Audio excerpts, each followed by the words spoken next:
안녕하세요. 생각의 차이 배제고 전문 영어 강사 케빈입니다. 오늘은 2022-23학년도 윈터 시즌에서 예비 배제고 2학년 학생들이 무엇을 준비해야 될지에 대해서 심도 깊고 그러나 간결하고 명쾌하게 설명드리고자 합니다. 자, 우선 칠판을 잠깐 보시죠.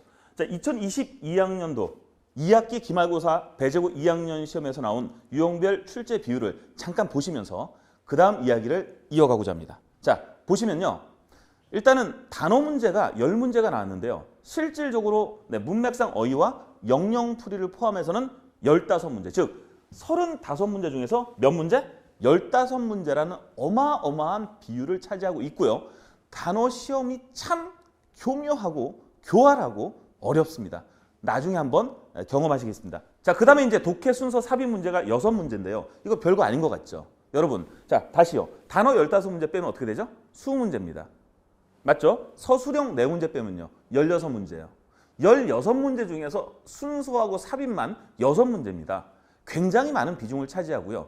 네, 이것이 뭘 의미하느냐? 자, 수능에서는 순서나 삽입이 3점짜리가 많죠. 즉, 수능 3점짜리를 지향하는 시험이라는 겁니다.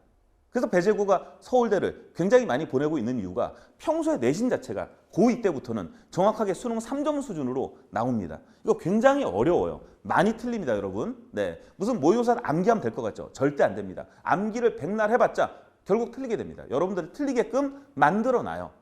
자, 그 다음 추론 문제하고 일치 문제가 3문제 나오고요. 서술형 포함해서는 5문제라고 볼 수가 있는데 그래서 제가 따로 서술형을 갖다가 배열 안 한 게 서술형을 일반 유형으로 지금 편입시켰습니다. 아시겠죠? 자, 그래서 추론 문제하고 일치 문제가 3문제, 즉 서술형 포함 5문제가 나오는데 배제고 추론 문제는 어떤 걸까요? 제가 이제 외모고시 1차, 2차를 다 본 사람인데요. 여러분, 일반적으로 사회과학적인 추론 문제가 진짜 추론 문제라고 저는 생각합니다. 또는 법학적인. 근데 여기 이제 언어학적인 이 추론 문제가 진짜 여러분 철학적인 추론 문제일까요? 특히나 고등학교 시험에서 추론 문제가 정말 아닙니다. 배제고 추론 문제는요. 일치 문제를 좀 더 함축적이고 추상적으로 만든 거예요. 즉 일치 문제의 고난도 시험이 배제고 추론 문제를 할 수 있고요. 네, 그 추론이 출제되는 코드 또는 원리를 당연히 제가 알고 있고 그 원리에 맞춰서 학생들한테 지도하고 있고 또 좋은 성과를 얻고 있습니다. 네, 그건 확실합니다. 네. 자, 근데 문제는 뭐냐면 이 일치 문제가요. 추론 문제도 그렇고요. 일치 문제가 배제고 1하고 2하고 다른 점이 뭐냐면 배제고 1학년 시험은요. 한글로 나오잖아요. 선지가. 뭐 아주 가끔 어렵게 나오면 영어로 나올 때도 있는데. 그죠? 근데 배제고 2학년 일치 문제는 싹 다 선택 지문이 다 영어로 나와요. 그 영어가 본문에 대한 패러프레이징이야. 똑같은 의미의 다른 표현이죠. 한글로 나와도 까다로울 때가 있는데 선지의 내용을 패러프레이징으로 선지에서 영어로 쓴다? 그러면 여러분 굉장히 곤란해지는 거야. 문제 푸는 시간도 오래 걸리고 긴장하고 실수로 틀릴 수 있는 거죠. 그런 부분을 해결하는 방법 역시 제가 제시해 드릴 거고요. 자, 어법 문제인데요. 이 어법 문제가요. 서술형을 포함해서 총 6문제가 나옵니다. 여기서 다 나가요. 자, 다시 갑니다. 단어 시험에서 2개 틀리고요. 네, 순서 삽입에서 한두 문제 틀리고요. 그 다음에 어법에서 반드시 또 틀리죠. 한 2문제 정도. 그러면 한 15점이 나가는 겁니다. 네, 그러면 등급을 어떻게 확보합니까? 힘들어지는 거 아니겠어요? 그리고 서술형 근데 배제고 2학년 서술형은 1학년보다는 조금 쉽다고 볼 수가 있어요. 네, 왜냐하면 조금 보편적입니다. 배제고 1학년 때보다는 알겠죠? 왜냐하면 수능 공부를 해야 되기 때문에 수능형으로 가야 되니까 너무 서술형에 집중을 하는 방식으로 가면 흐름에 맞지 않죠. 그래서 그런 것들을 학교 선생님들끼리 굉장히 현명하시게 잘 조절하시는 것 같아요. 그런 건 굉장히 좀 훌륭하다. 제가 뭐 평가할 입장은 아니지만 그냥 제3자의 입장에서 맞는 얘기인 것 같습니다. 자, 그래서 어법 4문제인데요. 서술형 포함해서. 네, 서술형 어법은 그렇게 많이 안 틀리고요. 객관식 어법에서 굉장히 많이 틀립니다. 2개에서 3개가 나오는데 꼭 하나는 맞추고 하나는 틀리잖아요. 그 이유가 왠지 좀 이따 말씀드릴게요. 지금 이제 빈칸 문제인데요. 수능에서는 빈칸이 어렵죠. 근데 이제 이거는 구조적으로 어쩔 수가 없어. 내신에서 빈칸은 어려울 수 없죠. 왜? 암기한 내용에서 나오거나 또는 선생님이 나올 거라고 선택한 애 꼭 나옵니다. 제가 지금까지 빈칸 문제에서 나올 거라고 한 내용이 안 나온 적은 없던 것 같아요. 네, 그냥 나온다고 했던 게 항상 나오지 않았나. 왜? 원칙이 있으니까 출제하는. 네, 수능의 원칙에 따라 출제합니다. 왜냐하면 수능을 지향하니까 배제고는. 자, 그다음 함축음이 파악인데요. 이게 이제 수능에서는 어렵죠. 처음 보는 거니까. 역시 이것도 내신이라서 이미 나온 내용 중에서 나오기 때문에 함축음이 파악도 항상 나올 게 정해져 있어서 네, 이거 나온다고 하면 그대로 나왔던 그런 경험이 있고요. 이번 시험도 마찬가지인 것 같고요. 자, 그런 거는 걱정 안 하셔도 될 것 같습니다. 자, 그래서 여러분들이 결국 걱정해야 될 게 뭐죠? 첫 번째 단어, 두 번째 문법, 세 번째 순서 빈칸 문제. 요 세 개로 볼 수가 있습니다. 그래서 배제고 2학년의 3대장, 배제고 2학년 3대장 뭡니까? 단어. 두 번째는 네, 순서 삽입. 세 번째는 어법. 여기서 반드시 나간다. 이 중에서 가장 어려운 걸 고르라 그러면 어법과 단어를 예, 용어 상박으로 꼽겠습니다. 자, 일단은 가볼게요. 네, 단어부터 가볼게요. 자, 단어를 보시면요. 보세요. 언더커버가 있어요. 언더커버. 그죠? 언더커버 하면은 드러난이죠. 그죠? 네. 정말요? 언커버죠. 이런 식으로 비슷하긴 해요. 그죠? 이건 그나마 좀 나은 것 같기도 하죠. 그죠? 근데 순간적으로 한번 이렇게 꽂히면 왠지 맞는 것 같아. 그쵸? 네. 버리고 갈 수가 없어. 네. 언더커버가 드러난이 아니면 맞으면 어떡하지는 불안 때문에 이걸 갖다 엉뚱한 걸 찍어요. 그리고 다른 게 더 틀린 것 같아. 그러니까 놔두고 합니다. 깨름직한데. 자, 여러분. 이게 이제 굉장히 걸작이죠. 여러분. 커버트. 여러분, 여기 뭐가 붙어야 돼? n이 붙어야죠. 컨버트. 컨버트 해야지 전환하다. 여기 n이 붙어야만 들어가는 거죠. n이. 여기 n이 붙어야 됩니다. 그죠? 컨버트가. 근데 이게 또 긴장하면 안 보여요. 컨버트처럼 보입니다. 자, 여러분 컨버트는 무슨 뜻입니까? 형용사야. 컨버트는 동사고 컨버트는 뭐죠? 네, 비밀리에.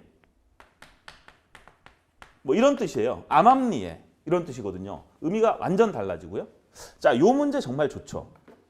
자, 요번에 출제된 문제 중에서 이제 좀 킬러 문제를 모아봤어요. 자, 트리비얼입니다. 여러분, 하찮은이죠. not important죠. 자, 여러분, 트리비얼의 동의 뭐라고요? not important. 제가 이거를 갖다가 학생들한테 어떻게 설명하냐면 15도 삐딱하다. 흐름은 같은데 15도 약간 다르다. 이렇게 말씀드려야 알겠죠? 부족한, 부족의. 그죠? 예. 그러면 여기서 이게 부족이라는 것이 두 가지가 있잖아요. 그죠? 네, 아프리카 부족이라는 뜻도 있고요. 또는 부족하다는 뜻도 있고요.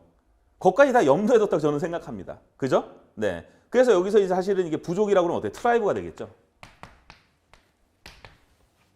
그렇죠. 트리비얼 비슷해 보이잖아요. 그죠? 네. 그리고 이제 부족한이라는 의미의 부족한 부족의 부족의 뭐 소산입니다. 뭐 이런 얘기 하잖아요. 그죠? 부족의 물론 부덕의 소치란 말이겠지만 부족하다 이렇게 얘기할 수도 있겠지. 그지? 그러면 이제 이것은 사실은 트리비얼이 아니죠. 이게 하찮은이니까. 그죠? 근데 비슷하게 부정적인 의미가 있기 때문에 왠지 이걸 맞다고 해도 될 것 같은 생각이 들어요. 막. 왜냐면 함축적인 단어들이요. 예, 본래의 뜻보다 약간 멀리 가도 맞다고 치는 경우가 많잖아요. 그죠? 무슨 말인지 아시죠? 그런 의미로 또 착각을 해서 이걸 또 맞다고 생각하는 학생들이 있습니다. 그러니까 이런 것들이 이 중에 하나만 나오면 되는데 이렇게 여러 개가 나오면 하나는 걸린다는 거죠. 하나는. 이거 극복했어. 아유, 이거 극복해. 와, 여기서 이제 무너지는 겁니다. 네다섯 개를 이런 식으로 내요. 그러면 하나에서는 꼭 걸리게 돼 있어요. 그거를 다 극복할 수 있도록 해야 된다는 거죠. 그러려면 어휘에 대한 어떤 느낌을 가지는 충분한 시간이 필요하다. 무조건 단어를 암기한다고 해결되는 게 아니거든요. 자, 그래서 제가 요즘 모토로 삼는 게 뭐죠? 네, 이미 알고 있는 단어에 또 다른 뜻까지 우리 걸로 만드는 거. 요번에 여러분 고1 시험에서 리메인 나왔잖아요. 그죠? 기억나시죠? 자, 요 리메인 나온다고 제가 학생들한테 얘기했습니다. 자료도 다 나눠줬고요. 자료가 이미 배포됐기 때문에 제가 거짓말하지 않죠. 리메인이란 단어가 나올 거라고 학생한테 얘기했고 수업까지 했습니다. 네, 이거는 우리 학생들이 알고 이미 배포된 자료가 있으니까 거짓말을 못하죠. 그런데요, 제가 지금 자랑하는 걸로 보이십니까? 제가 학생들 단톡에 뭐라고 했냐면 얘들아, 리메인이 우리 공부한 자료 나올 거라고 했는데 진짜 나왔네? 그런데 미안해. 리메인의 용례를 모두 적중시키지 못했구나. 그래서 우리 학생들 굉장히 많이 틀렸습니다. 인정합니다. 그래서 여러분 요번에 배제고 1학년 글쎄요, 내신 컷이 제가 볼 때 정말 낮으면 88점까지 높으면 92점 아니면 93점 정도에서 형성이 되지 않을까요? 네, 아주 높은 94점. 네, 두고 봐야 되겠지만 어떤 반은 90점 넘는 애가 거의 없다는 얘기도 있고요. 그렇잖아요. 그죠? 네, 이런 것들이 바로 한두 문제 나오는데 네, 고2가 되면 수두룩 빽빽하다는 겁니다. 그래서 뭐라고요? 자, 이런 단어들의 공통점이 뭡니까? 흔한 단어들이죠. 흔한 단어입니다. 그죠?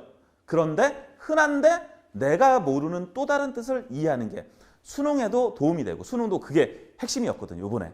또 뭐에도 도움이 되고 배제고 2학년 시험에 도움이 된다. 이거는 방학 때 꾸준히 하셔야지 3월부터 열매를 맺을 수가 있습니다. 자, 여러분 단어에 엄청난 지금 제가 시간을 들여서 말씀드리고 있어요. 알겠죠? 자, terminate. 여러분 이거 무슨 뜻이죠? 네, 종결짓다. 그죠? 끝장을 내다 이런 말이죠. 그러니까 부정적인 의미 같아. 그지? 그래서 겁나게 하도 될 것 같아요. 그죠? 여러분들 이 terminator가 아니죠. 겁나게 하다. 그죠? 뭡니까? intimidate죠. 자, intimidate가 무슨 뜻이죠? 겁나게 하다, 두렵게 하다 이런 말이죠. 그죠? 자, 여러분 그래서 이거 비슷하게 보이는 단어들이 계속 나오고 있다. 자, 그다음 뭐가 나왔어요? 여러분, 자, 이번 시험에서 constrict가 나왔어요. 고2 시험 얘기하는 겁니다. 자, constrict. 여러분, constrict 하면은 뭐다? 영영풀이로 to build or make something physical 이렇게 나와요. 그죠? 영영풀이 시험인데요. 네, 그래서 뭔가 건축하다 의미야. 어서 많이 본 것 같잖아요. construct. 그죠? 이게 사실은 I가 아니고 뭐죠? U가 돼야 되는 거죠. 그죠? construct. 맞습니까? constrict는 무슨 뜻이냐? 수축하다입니다. I가 되면 어떻게 되죠? 수축하다입니다. 철자 하나 때문에 작살나는 거죠. 이런 문제가 고1 때는 한두 문제라고요. 많아야 두세 문제인데 고2가 되면 막 10개씩 나온다니까요. 하나는 반드시 무릎 꿇게 된다는 거예요. 하나는 반드시 실수하게 된다니까요. 그까지 여러분 해결하기 위해서는 지금부터 방학 때부터 철저하고 꼼꼼하게 준비를 해야 됩니다. 함께 여러분들에게 큰 힘이 될 자신이 있고 함께 할 것입니다. 저는 이런 부분을 가볍게 보지 않습니다. 인생이 걸려 있으니까요. 자, 여러분 갑니다. 다음. 자, 어법으로 갈게요. 이제 어법으로. 어법 파트 한번 보시겠습니다. 자, 어법으로 가기 전에 자, 적절한 단어를 골라라는 시험도 나오죠. 그죠? 여기서 이제 ascend가 있어요. 그죠? 이게 무엇을 상승시키다는 뜻인데요. 근데 이게 해석하면 애매하지만 틀린 것 같지도 않잖아요. 그죠? 전쟁의 더 큰 목적은 뭐죠? 힘의 사용을 뭐죠? 상승시키는 것이다. 이게 무슨 말입니까? 이 ascend는요, 계단을 올라가다 또는 어떠한 지위에 오르다라는 뜻입니다. 이 쓰임이 결정돼 있다고요. 근데 사용을 상승시킨다? 이런 말은 없어요. 논리적으로 말이 안 됩니다. 어떻게 사용이 상승됩니까? 그렇죠? 사용을 적합하게 하다. 뭐 이렇게 하면 되지만, 그죠? 이거 근데 애매하잖아요. 삐딱하게 15도 각도로 틀린 거죠. 15도 각도로, 그죠? 이런 문제를 여러분 해결할 수 있는 사고의 정밀함, 디테일을 더하는 게 이번 윈터 시즌에서 가장 중요한 목표가 돼야 됩니다. 무조건 열심히 한다는 게 중요한 게 아니고, 알겠죠? 다시요. 사고의 정밀함과 디테일을 더하는 게 이번 겨울방학에, 여름방학이 아니죠? 제가 지금 여러분들을 향한 열정이 더워서 여름이라고 하나 봅니다. 겨울방학에 처음과 끝이 돼야 돼요. 저는 그렇게 생각합니다. 디테일 정밀함. 디테일 정밀함. 지금 몇 번 얘기했습니까? 자, 여러분 그 다음에 자, 이제 어법을 좀 하고 가도록 하겠습니다. 자, 여기 잠깐 보실까요? 자, 스피디가 있고요. 스피디가 있어요. 그죠? 자, 이 스피디라는 단어. 자, 뉴스나 루머가 빠르게 움직인다 이런 말이죠. 뒤에 지금 무브 보이시죠? 무브. 동사입니다. 무브 동사고요. 주어는 뭐가 있을까요? newspapers, rumors, or innovations. 자, 주어 몇 개 있죠? 주어 하나, 주어 둘, 주어 셋. 자, 그럼 앞에 있는 how speedy and how far가 있어요. 그죠? 기본적으로. 자, 여기서 보시면은 핵심이 뭡니까? 핵심이. 이 동사죠, 동사. 이 동사가 지금 완전 자동사입니다.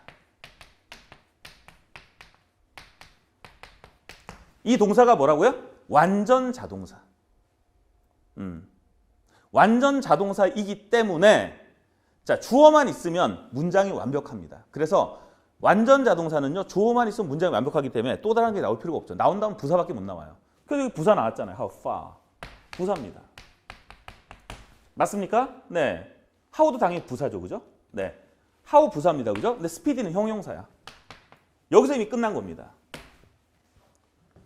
자, 여러분, 배제고 시험의 원칙이 뭔지 아세요? 미국식 영어입니다.